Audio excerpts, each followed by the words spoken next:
Hi guys, I wanted to do a video on Epstein Barr Virus, okay? So it's quite interesting because 90% of the population, adult population, has been infected with Epstein Barr Virus. Now the thing about viruses, they're not alive. They're a piece of genetic material wrapped in a sac that can get activated when your resistance is lowered, okay? So the initial infection can create fever, fatigue, inflamed throat, swollen tonsils, and enlarged spleen, enlarged liver. I remember having Epstein-Barr when I was in high school. It was like really bad. It was all in my throat.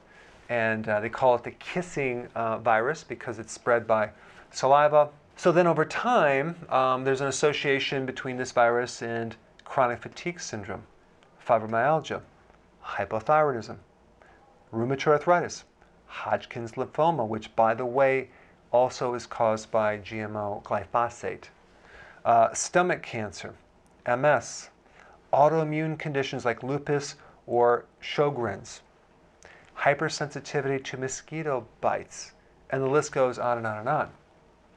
But what's interesting is that there's something called viral latency, which means the ability of a virus to lie dormant.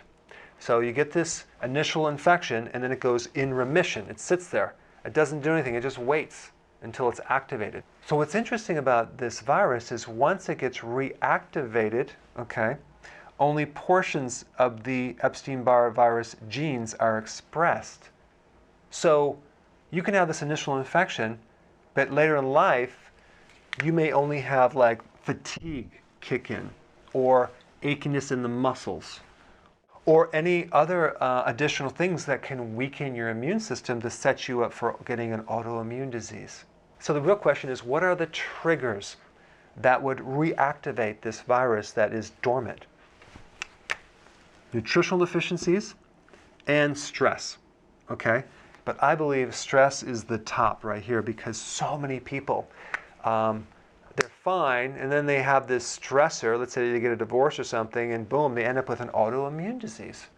In fact, when I have talked to people over the last 29 years, many people that had autoimmune, I asked them, when did it start and what happened just before?